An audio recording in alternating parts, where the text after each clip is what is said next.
Bienvenue dans Manager l'Odyssée, un tête-à-tête de 28 minutes en immersion dans le quotidien d'un manager. Devenir un bon manager ne s'improvise pas.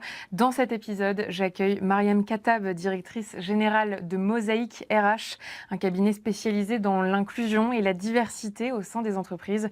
Mariam Khattab partagera avec nous ses méthodes et son regard unique sur le management inclusif. C'est parti. Mariam Khattab, bonjour. Bonjour. Bienvenue dans Manager l'Odyssée, merci d'être là. Pour commencer, j'aimerais qu'on parle de la genèse de votre aventure chez Mosaïque RH. Vous êtes là depuis le début, en 2008. Vous avez crescendo, gravi les échelons pour en devenir la directrice générale. Est-ce que vous pouvez me raconter comment ça s'est créé et pourquoi ? Alors, moi je viens d'un parcours qui est lui-même très diversifié. Avant de m'embarquer dans l'aventure de Mosaïque RH, en fait j'ai eu un parcours dans le public. J'ai travaillé dans l'insertion professionnelle des personnes qui sont très éloignées de l'emploi. J'ai aussi eu un parcours dans le privé, donc dans le domaine, dans le secteur du luxe, dans le secteur de l'hôtellerie-restauration. Donc j'ai vu vraiment voilà, différents secteurs en passant par des fonctions RH, des fonctions dans la formation internationale, pour en arriver au sujet de la diversité et de l'inclusion dans les années 2003, entre 2003 et 2006. Donc c'est à ce moment-là en fait où j'ai croisé le chemin de Saïd Amouche qui avait cette idée en tête et qui pour moi faisait aussi la synthèse entre mon parcours dans le public et ce que j'avais vécu dans le privé, sachant que la conclusion que j'avais tirée, c'est que honnêtement, sur les questions de diversité et d'inclusion, ni le public ni le privé n'avaient la solution miracle. Donc j'étais déjà convaincue qu'il fallait trouver peut-être un nouveau modèle, imaginer des pratiques qui sont complètement disruptives par rapport à ce qui se faisait, ce que moi j'ai pu observer, pour pouvoir craquer un peu ce sujet de l'inclusion et trouver des solutions pour lutter contre les discriminations sur le marché du travail. Donc Mosaïque a démarré en 2008 avec voilà, une de mes premières missions, c'est de convaincre les entreprises qu'il y avait d'autres méthodes pour recruter. Voilà, que le recrutement, c'est tout d'abord de mettre face à un besoin en compétences des personnes qui ont ces compétences. Et c'est tout, en fait. C'est pas autre chose, c'est pas un diplôme, c'est pas une origine, c'est pas un parcours linéaire, c'est est-ce que la personne que j'ai en face de moi, elle a les compétences dont j'ai besoin pour la mission X ou Y. Et cette méthode dont vous parlez, Mosaïque RH, s'en est inspirée ailleurs ou c'est quelque chose qui a germé de but en blanc ? Alors c'est quelque chose qui est né du constat que moi j'avais eu dans mes expériences passées, où j'ai pu observer en effet qu'il y avait des choses à améliorer dans les processus de recrutement, et aussi le constat qu'avait fait l'équipe fondatrice à l'époque, Saïd Amouche, c'était Barthélémy. Et donc l'idée a germé de créer le premier cabinet de recrutement à but non lucratif, parce qu'à la base, Mosaïque, c'est une association de loi 1901, qui allait proposer des alternatives aux méthodes de recrutement existantes qu'on trouvait imparfaites. Voilà, donc c'est ça vraiment la genèse, c'est l'idée qui, moi, m'a embarquée, m'a plu, parce que, encore une fois, j'avais un parcours public-privé, je suis moi-même de formation universitaire, mais que j'ai complété par une école, et donc j'ai eu affaire à des publics très, très diversifiés, et aussi j'ai été confrontée, soit moi-même, soit à travers les publics que j'ai pu rencontrer, à des inégalités. De discrimination ? Des discriminations. Et vous concernant, ça, qui sont très concrètes. Comment est-ce que ça s'est traduit ? Moi, je viens d'un parcours universitaire, donc j'ai vu assez vite que les parcours universitaires, ce n'étaient pas ceux qui arrivaient en haut de la pile dans les process de recrutement que moi, à l'époque, j'ai aussi pu suivre. Mais encore une fois, j'en avais pas forcément conscience. La prise de conscience, elle a été à travers les publics que j'ai pu, moi, accompagner, ou les publics qui sont venus au début vers nous, à l'origine, au démarrage de Mosaïque RH, parce qu'on s'est tout de suite dit qu'on allait travailler beaucoup sur les publics diplômés. Donc, les premiers candidats qui sont venus frapper à la porte de Mosaïque RH, c'est des bac+5 en finance, en marketing, en communication, des bac+5 en sciences. Donc, ce n'est pas forcément ceux qui étaient non diplômés, non qualifiés. Et c'est d'ailleurs ça qui nous a frappés à l'époque, et moi personnellement, c'est de se dire, mais quel gâchis pour notre société. Ces candidats-là, tous diplômés, devraient être dans les entreprises, à créer de la richesse, à contribuer au développement de l'entreprise. Donc c'est ce qui a renforcé aussi mon engagement, en me disant, bon ok, là faut qu'on y aille, il faut qu'on trouve une solution, et la solution ça a été de travailler aussi main dans la main avec les entreprises, parce qu'elles font partie du système. Si on veut changer le système, il faut travailler avec elles.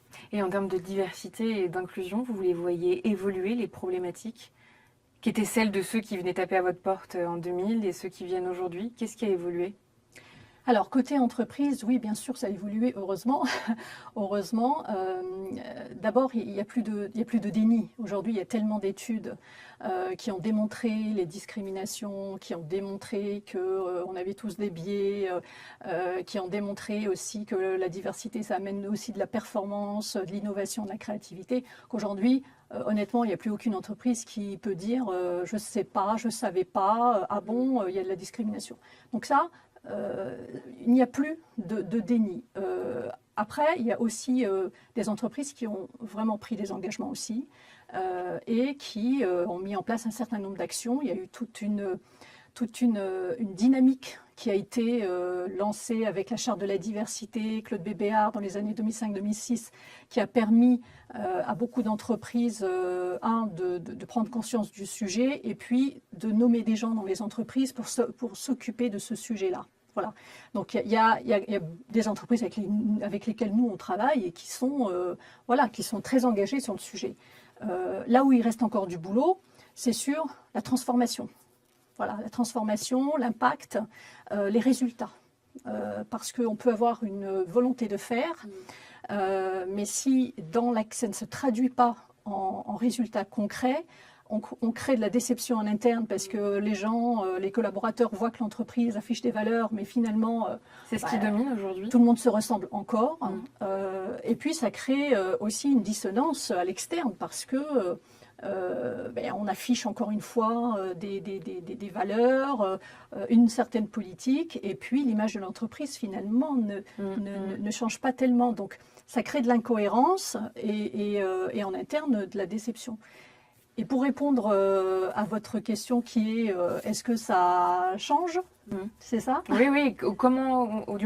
Comment elles évoluent, ces problématiques? Est-ce que une problématique qui était majeure à l'époque passe à un rang inférieur, et à contrario, est-ce que d'autres émergent et passent Alors oui, parce que il y a quelques temps, le secrétariat de la Charte de la diversité qui fait tous les ans un bilan des actions qui ont été menées par les entreprises s'est rendu compte que certaines thématiques étaient plus abordées, plus travaillées par les entreprises que d'autres. Et il se trouve que les thématiques qui sont abordées, c'est celles qui sont adossées à des obligations légales. Donc le genre, donc l'égalité professionnelle, il y a un index professionnel, il y a des quotas, donc les entreprises avancent dessus, le handicap idem, un peu les seniors, parce qu'il était question à un moment de mettre en place aussi un index senior.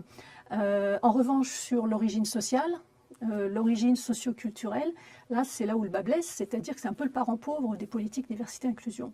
Alors pour plusieurs raisons. Une des raisons, c'est que les entreprises nous disent oui, mais moi je n'ai pas d'indicateur, je ne peux pas compter, je ne sais pas compter, je ne sais pas mesurer si j'ai de la diversité sociale ou pas, donc compliqué pour moi d'aborder ce sujet-là. Ce qui est une fausse excuse quelque part, parce qu'aujourd'hui, bien sûr, les statistiques ethniques sont interdites en France. Ceci étant dit, il existe des moyens qui s'inscrivent dans le cadre de la loi française, dans le cadre du cadre légal, et qui permettent de mesurer la diversité avec un questionnaire anonyme. Et là, on peut poser toutes les questions.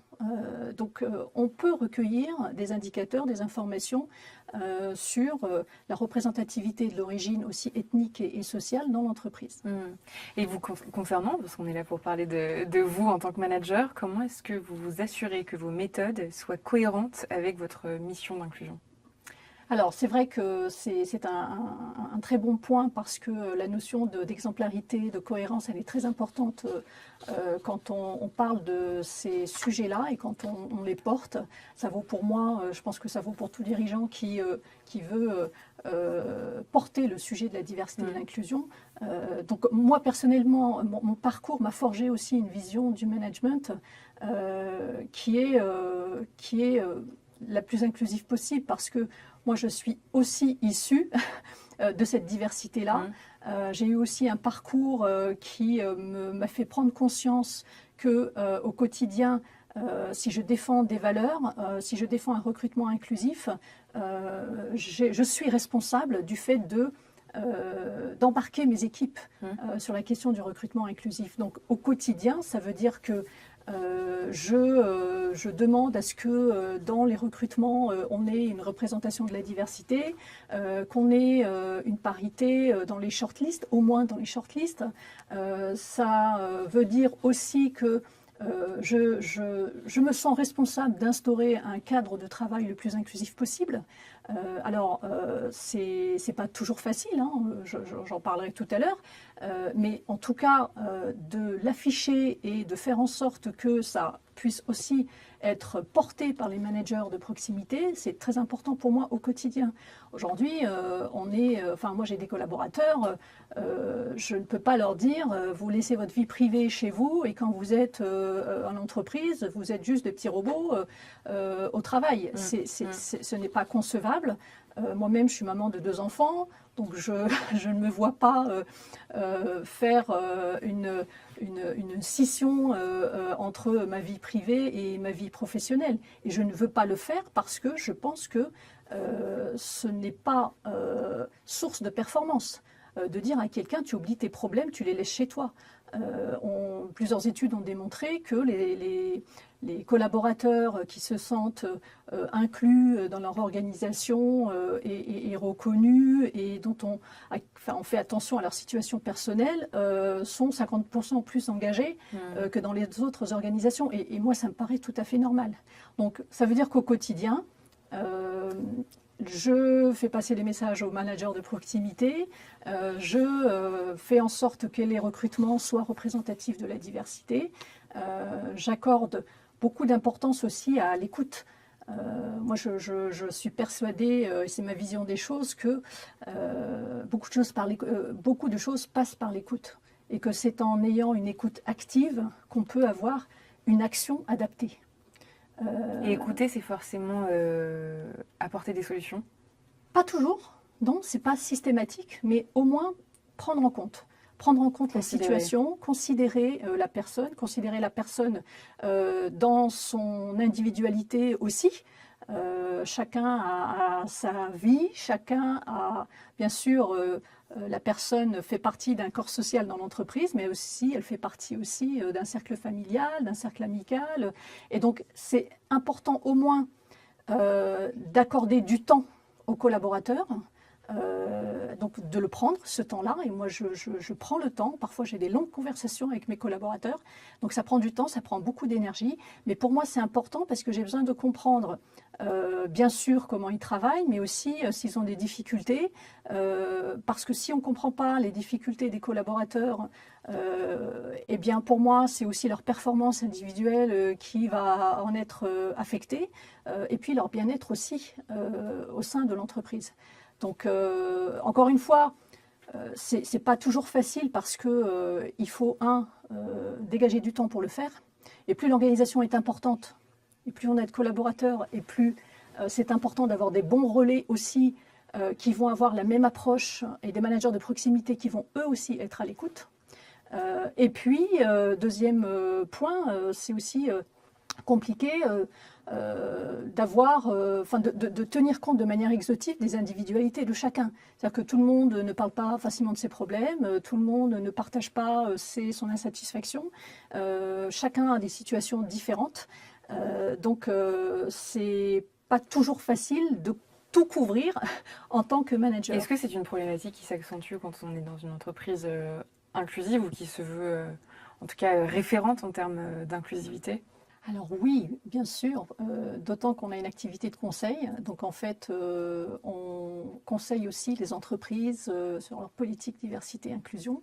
Donc forcément, quand je dis à mes clients qu'il faut viser l'exemplarité, qu'il faut faire du recrutement inclusif, du management inclusif, si je ne me l'applique pas à moi-même, c'est compliqué. Et puis, il y a aussi une attente forte des collaborateurs hein, de l'entreprise qui, bien sûr, sont venus travailler chez nous, chez Mosaïque RH, pour ces valeurs-là, parce qu'ils adhèrent à ces valeurs. Donc, ils ne comprendraient pas forcément qu'on n'applique pas ce qu'on dit.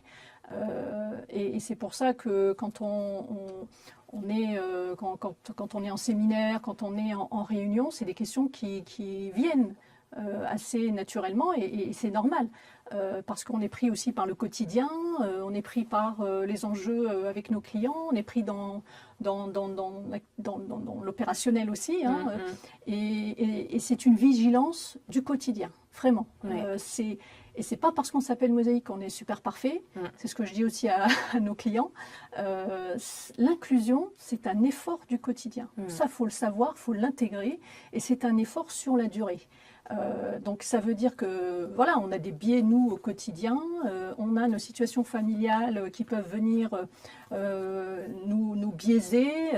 On sait aussi que dans des situations où on manque de temps, où on est stressé, eh bien les biais s'accentuent.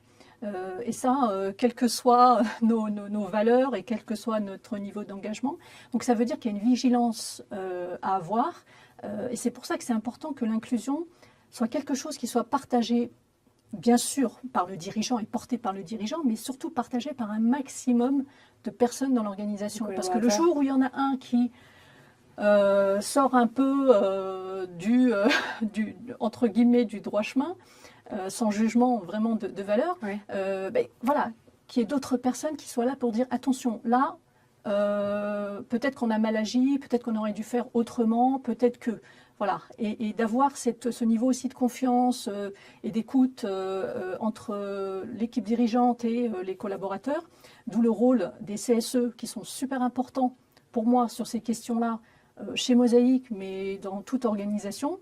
Le travail sur l'inclusion, ça se fait avec eux, main dans la main, parce qu'ils sont aussi des thermomètres très importants qui peuvent remonter des situations qui peut-être n'arrivent pas jusqu'aux dirigeants, jusqu'aux managers, et qui peuvent aider aussi à véhiculer cette culture de l'inclusion. Et vous proposez des formations à vos collaborateurs? Est-ce que vous-même, vous vous formez d'ailleurs? Absolument, absolument. Ça ressemble à quoi, les formations? Alors, déjà, nous, on a une activité de recrutement. Donc, on forme nos consultants au recrutement non discriminant. Et c'est pas parce qu'on s'appelle Mosaïque RH qu'on doit s'en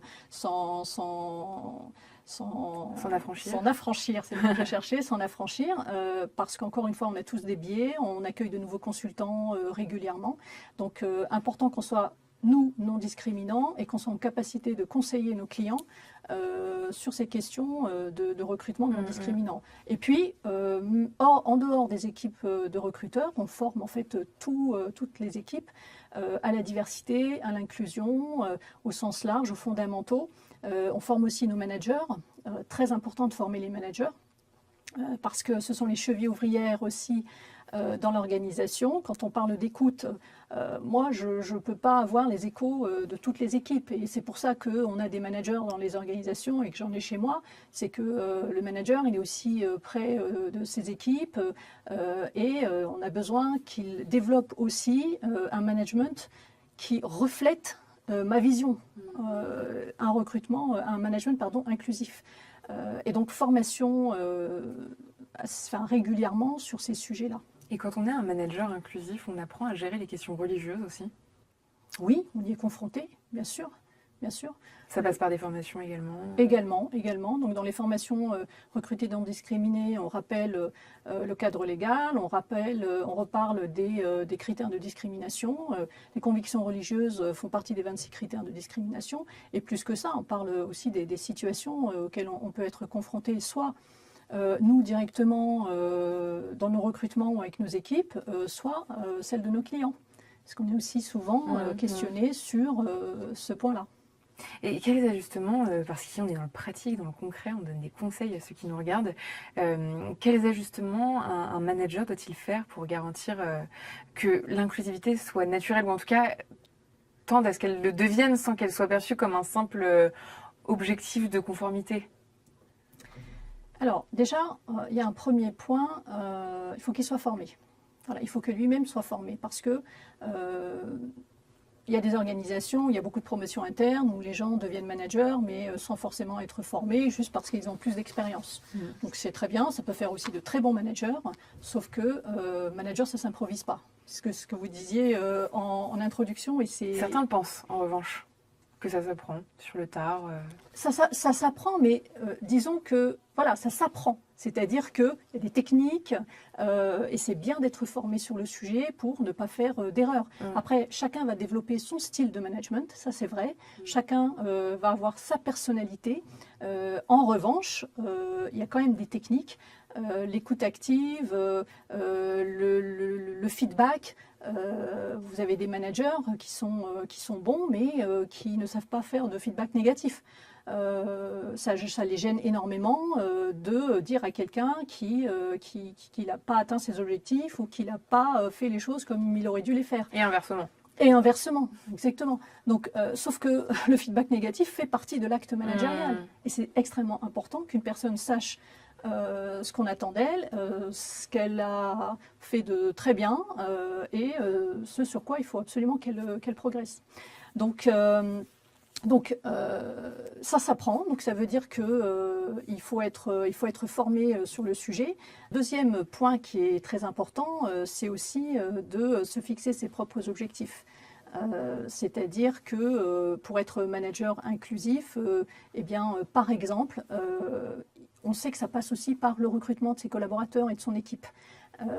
Donc se dire, bah tiens, là moi j'ai que des femmes dans mon équipe, est-ce que je donne la chance aux hommes, est-ce que je donne la chance aux personnes en situation de handicap, donc et si je m'auto-challengeais moi pour être plus inclusif dans mes recrutements, ça veut dire très concrètement, je vais appeler mes cabinets de recrutement partenaires et je vais aussi les challenger en leur disant ben, présentez-moi des shortlists qui sont diversifiés. Ou alors, si je ne passe pas par des cabinets, demandez à l'équipe de recrutement la même chose.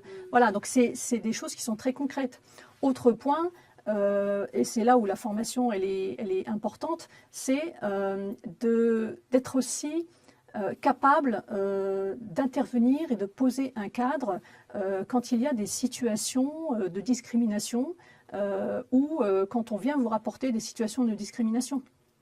Combien de managers qui on vient raconter qu'un tel a été discriminé, voilà, n'osent pas aborder le sujet.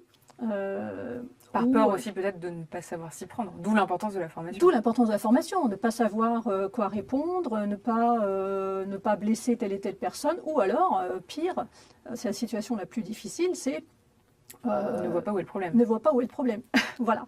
Donc ça aussi, encore une fois, c'est de la méconnaissance du sujet, et c'est de la méconnaissance sur la manière d'intervenir, sur le cadre légal, qu'est-ce qui est interdit, qu'est-ce qui n'est pas interdit.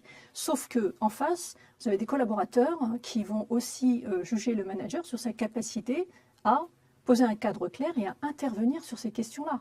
Les discriminations, pour rappel, c'est un délit. C'est un délit. Donc le manager qui laisse passer une situation de discrimination sans rien dire, il est aussi responsable. Voilà. Donc c'est important, ne serait-ce que voilà, pour éviter le risque juridique, ça c'est le minima, d'intervenir. Et puis, comme je dis, le risque juridique c'est une chose, mais ce n'est pas de l'inclusion. C'est juste, c'est juste le respect de la loi. C'est le strict minimum. Voilà, c'est le strict minimum. Mariam, il ne nous reste plus beaucoup de temps. Oui. J'aimerais vous poser une autre question. Vous avez côtoyé des styles de management variés, allant du plus autoritaire au plus flexible. Comment est-ce que ces expériences vous ont guidé? Alors, c'est toujours bien d'observer ce qui se fait et de voir un peu les conséquences des styles de management. Moi, en tout cas, j'ai toujours été, on va dire, réfractaire aux méthodes autoritaires, aux méthodes brutales. parce que j'ai vu aussi des situations de souffrance de personnes qui le vivaient très mal. Enfin, il y a quand même des risques psychosociaux qui peuvent être très forts dans le cadre d'une relation avec un manager autoritaire. On parle de plus en plus du management toxique. Ouais. Voilà, hein, ces choses-là. Donc, et encore une fois, moi, je suis intimement convaincue que c'est pas comme ça qu'on obtient le meilleur d'une personne. Voilà, c'est sûrement pas avec un bâton. Et puis, à contrario, les méthodes aussi trop laxistes, ce que j'ai pu moi observer, c'est aussi les collaborateurs qui disent ben non, moi je sais plus quoi. Enfin, je sais plus, j'ai pas de cadre, je sais pas si je fais bien, si je fais pas bien, je comprends pas très bien ce qu'on attend de moi.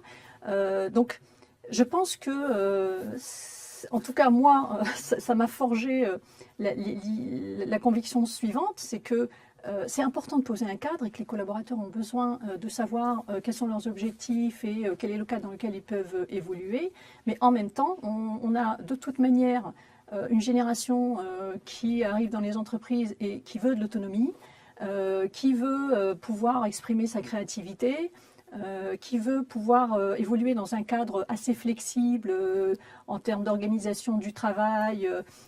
Et donc, c'est important d'avoir aussi cette flexibilité-là, cette agilité, pour que les gens puissent s'épanouir.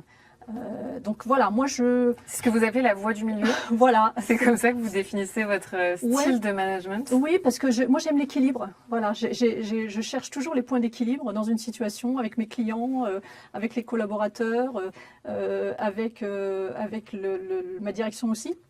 Voilà, je pense que on est dans un monde qui est tellement polarisé qu'à un moment, on est quand même face à des enjeux qui sont énormes, bien sûr des enjeux économiques, mais ça passe aussi par des enjeux sociaux aussi. Donc là, on a besoin vraiment on a besoin d'apaiser les choses, on a besoin de réconcilier les gens, aussi avec l'économie. Donc dans l'entreprise, on n'est pas opposés les uns aux autres. Non, on travaille ensemble pour que l'entreprise fonctionne bien et que tout le monde puisse être payé à la fin du mois et puisse aussi s'épanouir. Donc pour moi, ça passe de toute manière par des négociations, par des échanges et dans le management, en tout cas dans le management que je veux porter, que je veux diffuser, pour moi c'est important que l'inclusion soit au centre. Voilà. C'est bien, on boucle la boucle. Merci beaucoup, Mariam Khattab. Merci pour cet échange. Quant à moi, je vous dis à la semaine prochaine sur Manager l'Odyssée.